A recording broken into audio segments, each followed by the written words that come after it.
Quand on parle de art et culture, son visage apparaît juste sur le côté. Blaise Etoua, c'est un homme passionné par la culture. Pour lui, la culture devait être au centre de toutes les priorités.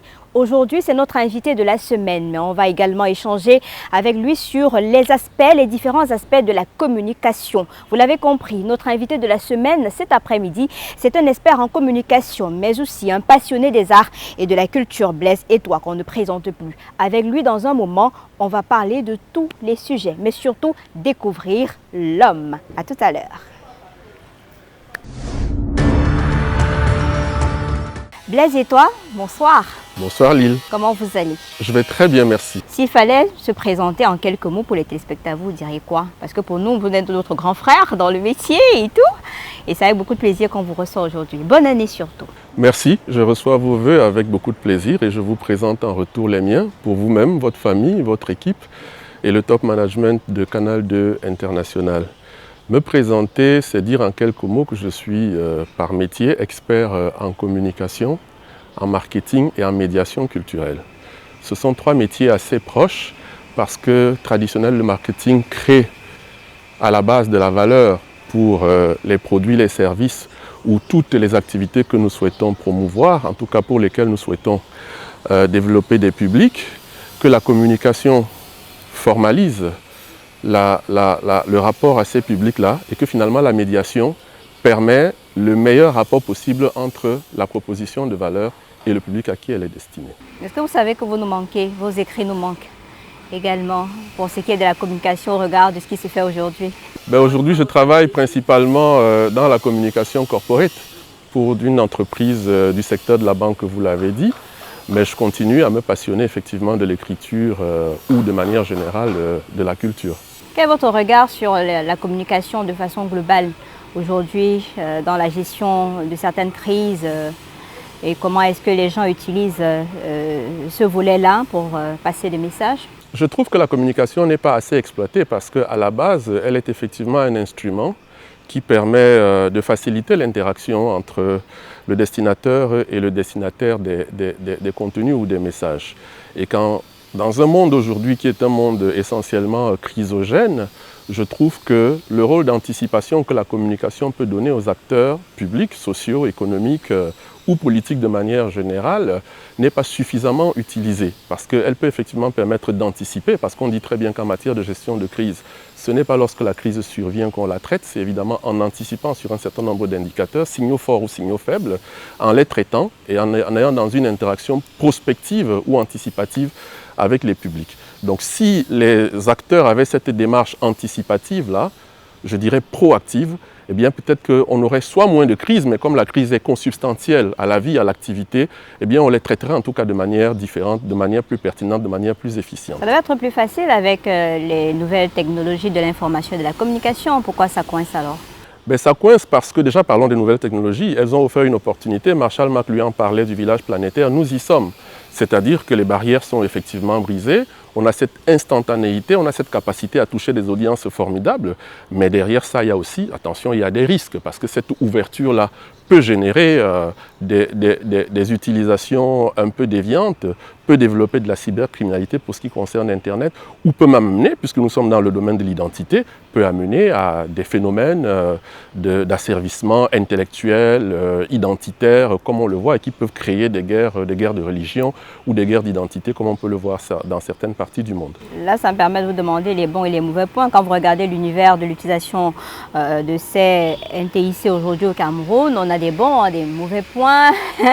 Et vous qui êtes expert, je suis sûre que vous êtes sur la toile également et vous constatez cela avec nous.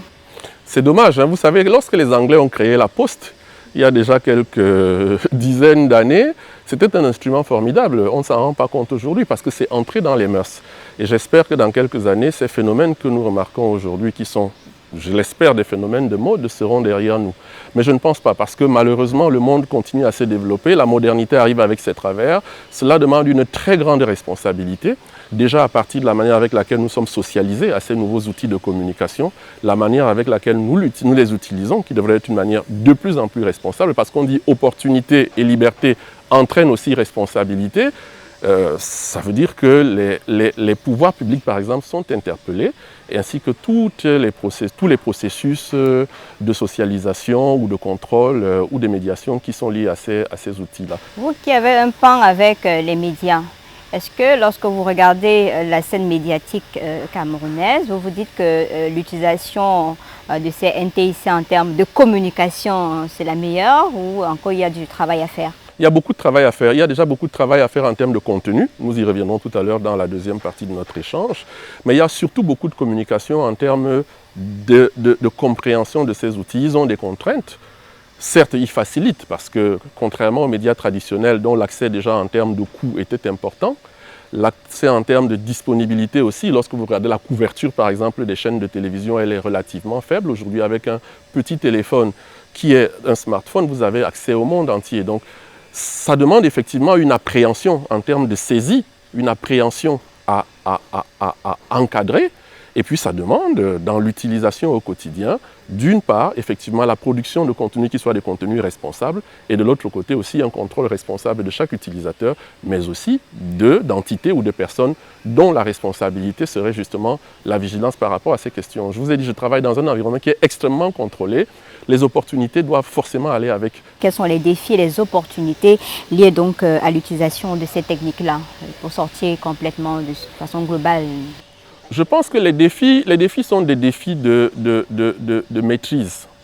De maîtrise pour les pouvoirs publics, parce qu'ils ont la responsabilité de définir les politiques publiques dans tous les secteurs d'activité, pas que celui des médias. Donc il faut qu'aujourd'hui on ait une organisation, une régulation et une structuration qui permettent effectivement que, en même temps que ces outils sont mis à disposition à travers des investissements, j'ai entendu que le Cameroun veut lancer un satellite. J'applaudis des deux mains. J'espère que ça va pouvoir se faire. On a besoin de tout cela en même temps.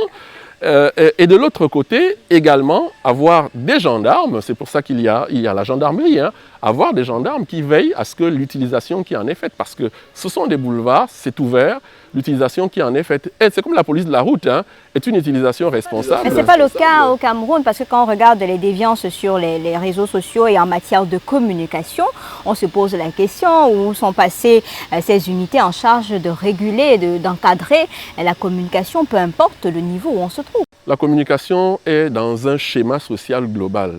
Le problème du Cameroun, c'est le laisser aller. Le fameux « on va faire comment ?»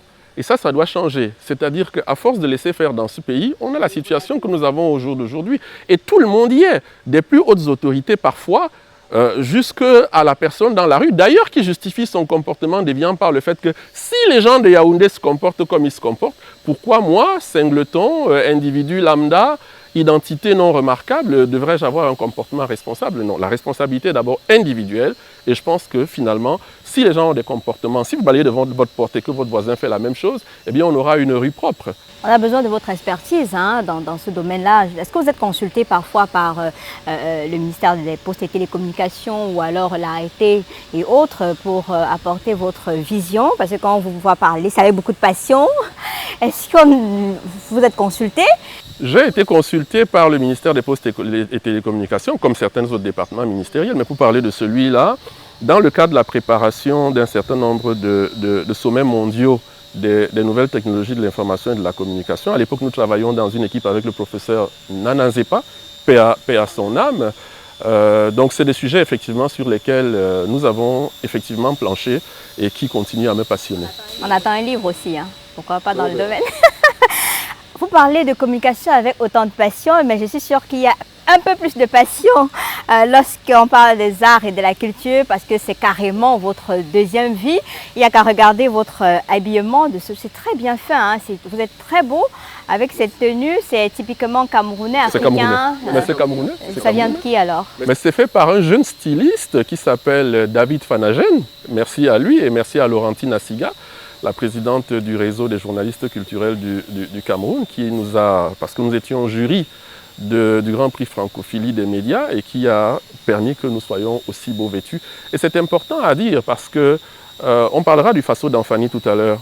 Il y a derrière le vestimentaire, comme des autres industries culturelles, un vrai enjeu, un enjeu social parce que c'est une manière d'être, mais aussi un enjeu économique ou politique, nous y reviendrons. Quand vous le dites, ça me rappelle, j'étais en congé, j'avais mon DOP et les tissus traditionnels que je portais de l'autre côté, mais si j'avais ces tissus-là avec moi dans ma valise, j'aurais vendu. Parce que chacun me demandait, des Polonais, des Portugais, Madame, est-ce que can I have it? Et à ce moment-là, tu t'es dit, waouh, voilà une culture comme ça qui est parfois banalisée au Cameroun, mais qu'à l'extérieur, on en redemande. Le premier enjeu de l'identité culturelle camerounaise est un enjeu d'assomption. Le problème des Camerounais, comme de beaucoup d'Africains, et ça revient, et c'est bien que vous ayez introduit notre échange par la communication et les médias, ça revient à du lavage de cerveau qui s'est fait pendant longtemps, pendant la colonisation, et au jour d'aujourd'hui, à travers des phénomènes de néocolonisation. On a encore écouté récemment des chefs d'État étrangers, notamment européens, vouloir donner des leçons aux Africains sur un certain nombre de questions en rapport avec l'histoire. C'est inacceptable. L'Africain aujourd'hui doit être fier de ce qu'il est, doit être fier de ce qu'il possède, produire ce qu'il consomme et consommer ce qu'il produit. C'est valable dans le vestimentaire, c'est valable dans l'alimentaire, pour ne prendre que ces deux secteurs. Mais vous le dites si bien, sauf qu'au Cameroun, c'est sous-exploité. Toutes les personnes qui ont un penchant pour l'art et la culture, c'est carrément sous-exploité, marginalisé, qui crient au scandale avec un budget minable au niveau des ministères des Arts et de la Culture. Comment comprendre cela? Mais c'est la question de la valeur. On a commencé par le marketing tout à l'heure. Je trouve qu'effectivement, c'est une question de valeur. Soit la valeur que nous accordons. Vous savez, l'hôpital, par exemple, l'hôpital ne fait pas sa publicité parce qu'il a une valeur évidente. Je pense que l'art et la culture, aujourd'hui, on ne va pas arriver au niveau de l'hôpital, mais doivent être dans une démarche de démonstration, de monstration et de démonstration. Donc il faut montrer et il faut démontrer par des arguments, par de la présence, par de la qualité, par des processus, par une certaine exigence, que cette affaire-là est importante et que ça a de la valeur. On parlait de ma tenue tout à l'heure, c'est quelque chose de beau, c'est quelque chose de bien, je m'y sens bien. Il faut qu'on arrive à cela. Quand on aura donc attribué cette valeur, le reste devrait normalement suivre. Les questions de budget, nous y reviendrons, de financement public ou de financement privé, et finalement de consommation. Parce que je pense que les publics ont aussi un rôle fondamental à jouer là-dedans. D'où vient l'argent de la culture? Mais l'argent de la culture vient par la consommation. Lorsqu'on parle de marché, c'est la mise en commun de l'offre et de la demande. S'il n'y a pas de demande, l'offre n'aura pas de valeur. On parlait tout à l'heure de produire ce que nous consommons et de consommer ce que nous produisons.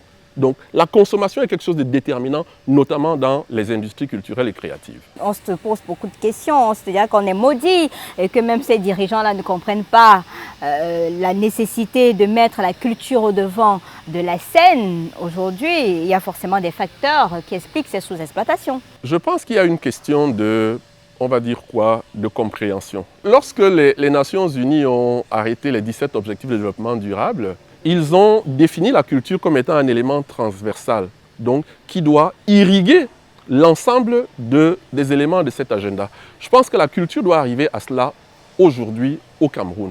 De se dire que le problème, ce n'est pas de créer un ministère des Arts et de la Culture. Il n'y a pas un ministère des Arts et de la Culture aux États-Unis. Les industries culturelles et créatives aux États-Unis représentent la première industrie.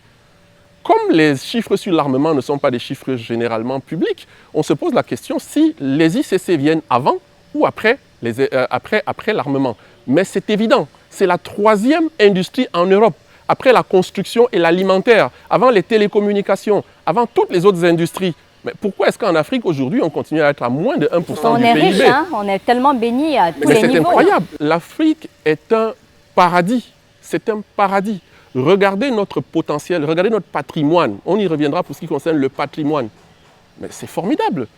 Lorsqu'on regarde le Cameroun, regardez un pays multiculturel qui est béni des dieux, qui est au centre de l'Afrique, qui a donc la possibilité d'offrir ce que, exactement, c'est l'Afrique en miniature, ce que le continent de manière générale peut proposer, avec donc la limitation des coûts, la limitation de l'accès, parce que vous savez, les problématiques de hub, des lignes aériennes, vous venez au Cameroun, vous avez tout cela. Mais ce n'est déjà pas connu et consommé des propres Camerounais. Combien de Camerounais des grandes métropoles, Yaoundé, Douala, Bafoussam, Garoua, connaissent les autres, déjà l'arrière-pays de ces villes, connaissent les autres régions. Peut-être qu'il faudra instaurer ce qu'on a fait au Gabon, que bon, vraiment tous les ministres, tous les DG, on commence par là, personne ne voyage, vous exploitez, il faut découvrir votre territoire. Et c'est très bien que vous disiez cela, je m'attendais à ce qu'on y arrive. Il y a effectivement des décisions qui sont des décisions, j'ai envie de dire, politiques à prendre. Vous savez, en France, il y a eu la question du 1%. Le 1%, c'est quoi? C'est que l'État a décidé que dans toute construction qu'on ferait, qu'il soit un édifice public, 1% du budget irait dans l'achat soit d'une œuvre, soit une réalisation en rapport avec le patrimoine. Il faut qu'on arrive à ce genre de choses. Vous allez me dire, l'exemple, il est français, il est européen, il est occidental. Je vous prends l'exemple du Burkina Faso. Je vous parlais du Faso d'Anfani tout à l'heure, on y reviendrait. Eh bien, on y est. Le gouvernement a décidé, n'est-ce pas, que cette tenue-là, qui est une très belle tenue, c'est un tissu prestigieux, eh bien, les membres du gouvernement et les autres, ce serait la tenue officielle. Les conseils de ministres, vous venez en Faso d'Anfani. Il faut ce genre de décision courageuse que les autorités publiques doivent prendre. Il y a des exemples aussi. Il y a l'exemplarité. Moi, j'ai beaucoup apprécié la première dame du Cameroun qui vient à des manifestations publiques en tenue traditionnelle du Cameroun. Elle l'a fait pour le NDOP, il faut qu'elle le fasse aussi pour le Togo, il faut qu'elle le fasse pour le BOM, il faut qu'elle le fasse pour les autres qui sont des tissus précieux. Moi, j'ai travaillé dans le tissu. Vous nous emmerdez avec ses costumes, cravates. Mais écoutez, dans des environnements comme Douala où nous sommes, où il fait chaud et l'air est humide, c'est très compliqué. Ouais. Vous avez trouvé une petite piste de solution, parce que j'ai observé cette communication de votre part, la naissance d'un groupement des acteurs des industries créatives culturelles du Cameroun. C'est quoi ce groupement-là? Mais le groupement, c'est de se dire, on représente une filière, mais formidable. L'UNESCO a identifié plus d'une dizaine de secteurs d'activité. Ça part de l'architecture, qui est pratiquement le premier art, jusqu'à l'événementiel, en passant par le spectacle vivant, donc la musique, la danse, le théâtre, en passant par les médias ou le multimédia, la publicité, les arts visuels, les arts graphiques, l'art culinaire, l'art vestimentaire, la mode, les accessoires. Donc, tout cela fait partie des industries culturelles et créatives. On n'en est pas conscient. Le deuxième problème, c'est qu'elles sont éclatées parce que chacune de ces entités fonctionne un peu par filière. C'est déjà bien que les filières fassent le travail de premier niveau, mais il était important qu'il y ait un interlocuteur global qui peut adresser des questions qui sont des questions qui concernent l'ensemble de l'industrie. Mais avant, qu'est-ce qui vous a motivé à créer cela? Ce sont ces défis-là. On a un défi effectivement de structuration, ce n'est pas structuré du tout. Qu'est-ce que représentent les industries culturelles et créatives aujourd'hui au Cameroun? On ne sait pas. Le GECAM et l'UNESCO ont essayé en 2019, à travers une assise, qui a essayé d'inventorier. Mais c'était très sommaire et la matière n'a pas été suffisamment saisie. En plus, ça a été amorné, donc c'est un dossier qui va être relancé. Ça, c'est le premier enjeu, l'enjeu de structuration. Le deuxième enjeu, c'est l'enjeu d'encadrement. On parlait des politiques publiques tout à l'heure. Quand vous regardez les législations, soit il n'en existe pas, soit elles sont peu adaptées au secteur. Moi, j'ai travaillé dans l'administration publique. Le ministre d'État Ferdinand Léopold Oyono, paix à son âme, la grande chose qu'il a réussi à faire, il en a fait 3 d'ailleurs. Il a créé le Musée national du Cameroun en transformant l'ancien palais en 2001. Il a créé le compte d'affectation spéciale en 2002 avec une dotation de départ de 1 milliard de francs CFA, ce qui est beaucoup, mais aussi très peu. Et puis la troisième chose, c'est qu'il a revu le socle institutionnel de la culture. Il a créé un certain nombre de lois, dont la fameuse loi de 2003 sur le mécénat et le parrainage. Donc le deuxième problème que nous avons, c'est celui effectivement de l'encadrement. Le troisième problème que nous avons, c'est celui même de l'action collective. Les gens ne travaillent pas ensemble, mais ça c'est une tare camerounaise, c'est une tare africaine. Mais c'est un peu différent. Prenons des exemples en Afrique de l'Ouest. Les gens apprennent à travailler ensemble. Lorsque vous regardez la zone UEMOA, moi je suis dans le secteur financier, c'est quand même un peu plus structuré que la zone CEMAC. Donc il faut qu'on arrive, le passeport biométrique CEMAC, c'est tout récent. Le quatrième qui peut être à l'origine de la création d'Actic, c'est la question du financement. Il est insignifiant qu'il s'agisse du financement public, du financement privé ou du financement par les publics, qui est aussi important. Les gens ne vont pas au spectacle. À un moment, il y a eu 200 salles de cinéma dans ce pays. Aujourd'hui, il y en a moins de 10. Les gens préfèrent acheter de la friperie que d'acheter des vêtements de qualité faits au Cameroun par des créateurs camerounais. Ce n'est pas acceptable. Est-ce que vous allez vous en sortir au regard de cet individualisme, de l'environnement déjà corsé? Avec ça, on a vu aussi beaucoup de structures. Après, ça n'a plus du tout existé parce que les réalités sont autres. Les choses sont drivées par l'économie. Moi, je me souviens, j'ai travaillé dans les télécommunications avant la banque. Et c'est nous qui avons lancé au Cameroun le mobile money. À un moment, on disait que ça ne va pas marcher. Pourquoi? Parce que les opérateurs des télécommunications qui étaient des entreprises multinationales sont venus avec un schéma économique qui est un schéma d'ailleurs, des marchés d'ailleurs, en disant, eh bien, le crédit de communication, ça se vend dans des entités structurées et autres. Mais non, le marché déjà a imposé un phénomène qu'on appelle la vente par petit format. C'est-à-dire l'IVD dans les télécommunications. On vous vend 10 francs d'unité de téléphone, on vous vend un SMS. J'ai appris aujourd'hui que la pâte dentifrice, par exemple, se vend au sachet, l'huile et autres. Le marché impose cela. Donc les gens ont eu besoin de transacter parce que le système financier était lourd et que le téléphone offrait cette proximité et cette agilité. Et le mobile money est né. Donc je pense que par l'usage, par la pratique, dès que les gens auront compris l'intérêt et la valeur des choses, eh bien les industries culturelles et créatives vont avoir droit de citer. Que les professionnels eux-mêmes déjà prennent conscience de ce qu'ils représentent. Les industries culturelles et créatives aujourd'hui sont la chance de l'Afrique, sont la chance du Cameroun, parce que le Cameroun c'est l'Afrique en miniature. Mais les acteurs sont intéressés par autre chose, Blaise, c'est-à-dire que par le buzz, par ce qui se fait sur la toile, par autre chose que de penser véritablement à leur avenir et à assainir leur propre secteur. J'ai fait des débats dessus où j'ai invité des acteurs, mais les gens sont tellement divisés et préoccupés par autre chose que quand on voit, on salue une naissance d'un groupement pareil, mais il faut sensibiliser davantage ces acteurs. Oui, le premier rôle de Actic, ça va faire du plaidoyer. Ça va être de faire du plaidoyer, donc le plaidoyer auprès des professionnels, mais également le plaidoyer auprès des parties prenantes. Et nous sommes convaincus, parce que c'est une technique de communication, que nous allons arriver effectivement à transformer les mentalités. Et lorsque les mentalités seront transformées, les comportements vont suivre. Donc c'est important que les gens comprennent les enjeux. Si les professionnels apprennent à travailler ensemble, on le voit dans le droit d'auteur par exemple, les gens passent le temps à se tirer dessus, mais ça ne marchera pas. Ça ne marchera jamais. Les mêmes causes produisent les mêmes effets si on ne change pas. Donc il faut changer. Il faut que les gens comprennent que c'est une question de survie. Et parce que je vous ai dit, c'est une notion à valeur économique, les gens vont être obligés de le faire. Parce que s'ils ne le font pas, ils vont disparaître. Il y a des métiers qui vont disparaître. On le voit dans d'autres secteurs d'activité avec la transformation digitale et l'intelligence artificielle. Ça va arriver également dans les ICC. Donc que les professionnels prennent conscience qu'ils ne se fassent plus utiliser pour n'importe quoi. On a une élection présidentielle qui est à la porte et qui va arriver. Que les artistes arrêtent de penser qu'ils sont là pour aller animer dans les meetings. Non.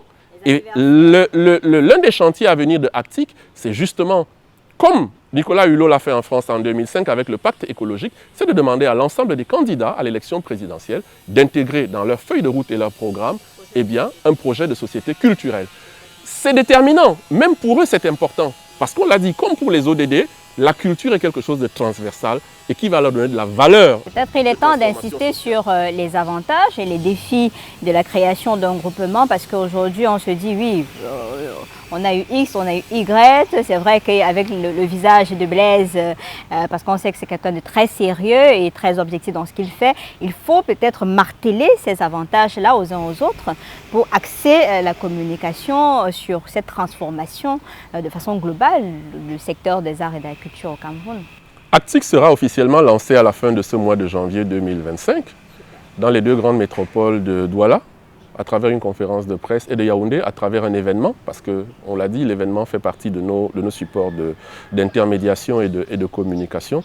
Et ça va être comme ça, souvent. C'est-à-dire qu'à chaque fois que nous aurons l'opportunité d'agir vers nos cibles et nos parties prenantes, nous le ferons, dans des formats totalement différents. Mais absolument, absolument, c'est essentiel. Déjà, je voudrais rendre hommage aux personnes qui m'accompagnent dans cette initiative au niveau de l'équipe qui l'anime. Si vous prenez Élise Meka, ma vice-présidente, c'est le maire d'Acom 2, mais dites-vous bien que tout le travail, et que je respecte et que je salue, que Élise a commencé à faire dans la région du sud du Cameroun à Acom 2 en tant que maire de la ville, parce qu'elle est une artiste, elle est une opératrice culturelle, mais c'est un travail formidable. Donc ça va nous donner l'opportunité d'avoir des choses à montrer. Max Lyonga, qui est le vice-président, qui est à Boya, qui fait également un travail formidable dans cette région sur les arts visuels. Yves Eya, qui vient d'organiser le Forum des métiers de la mode et du design, auquel a participé la première dame du Cameroun, après les Cameroun Creativity Awards au mois de juillet l'année dernière à Yaoundé. Des personnes comme Stéphanie Dongmo qui travaille pour la route des chefferies, Jean-Pierre Boeb qui travaille pour Up High Lab et le Conseil camerounais de la musique, Hans Bon qui est en train de mettre sur pied le premier marché des industries culturelles créatives en Afrique centrale, Ruben Binam qui a un centre culturel, Ubuntu Centre culturel à Yaoundé. Ce sont des personnes, ou Tony Méfé d'ailleurs, qui travaille sur Escale Bantou, Visa for Music, et qui a publié, vous parlez de publication tout à l'heure, un certain nombre d'ouvrages sur la médiation culturelle et la création au Cameroun. Ce sont des personnes de talent et qui travaillent dans l'ensemble du Cameroun. Peut-être il est temps aussi d'interpeller les médias. Au lieu de fatiguer les antennes avec des débats, des personnes qui viennent faire du buzz, d'accès aussi, parce qu'on consomme aussi ce qu'on présente, d'accès peut-être leur contenu davantage sur la valorisation de l'art et de la culture et mettre au devant de la scène cette richesse culturelle-là pour amener aussi les personnes externes à s'intéresser davantage et à conduire l'économie. Peut-être c'est aussi un travail que vous devez faire. Absolument, vous avez raison Lille, et on le disait tout à l'heure sur les nouveaux médias. Le premier enjeu d'un média, c'est le contenu. Parce que le média est une plateforme d'intermédiation, justement entre un destinateur, donc un producteur, quelqu'un qui apporte une proposition de valeur, et un public. Donc s'il n'y a pas de contenu, évidemment on aura les fameux débats oisifs du dimanche et qui sont complètement en train de déstructurer notre société. On a besoin de choses qui ont de la valeur, qui ont du contenu. Dans le domaine du patrimoine, prenons, on parlait tout à l'heure de ce que la route des chefferies fait. Aujourd'hui, les gens ne savent même pas en termes de muséographie ou de valorisation ce qui existe. Je vous prends un exemple. On a une forte communauté chrétienne catholique au Cameroun. C'est en termes de nombre la communauté religieuse la plus importante en dehors de ce qu'on appelle les animistes, en fait, ceux qui pratiquent les religions traditionnelles. Mais les gens ne savent pas que le premier, peut-être le seul musée d'Afrique chrétien catholique se trouve au Cameroun, à Tokombéré. Ça, c'est le travail de la route des chefferies, créé par Baba Simon Péké. Donc, il y a ce genre de choses. Les gens ne sont même pas au courant, les gens ne sont pas intéressés. Et justement, les médias doivent se préoccuper de toutes ces choses-là, les mettre en valeur, les promouvoir dans leur propre intérêt, parce que c'est ce contenu de valeur et de qualité qui va leur attirer du public et qui finalement va leur apporter des annonceurs. Et les populations également un rôle à jouer dans cette promotion-là. Absolument, je suis convaincu et ça fait l'objet de mon travail de médiation parce que j'ai fait un DSS de médiation culturelle. J'ai justement travaillé sur l'offre culturelle et le rôle des publics. Donc c'est déterminant. Les gens sont toujours en train de parler de Yaoundé, en train de parler du gouvernement, en train de parler du président de la République. Ils oublient leurs responsabilités personnelles.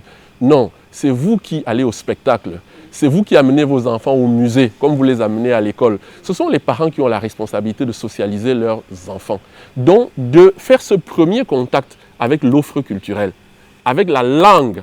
Nous parlons le français, l'anglais. D'ailleurs, c'est devenu aujourd'hui un élément de démarcation entre deux types de Camerounais, francophones et anglophones, alors que ça ne veut rien dire.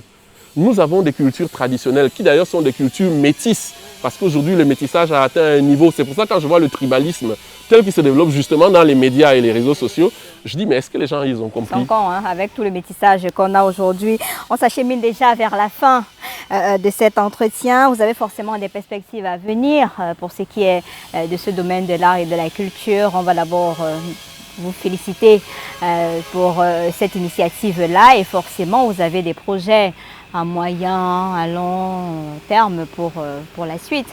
En dehors de la conférence qui est annoncée, il y a forcément d'autres choses et d'autres souhaits.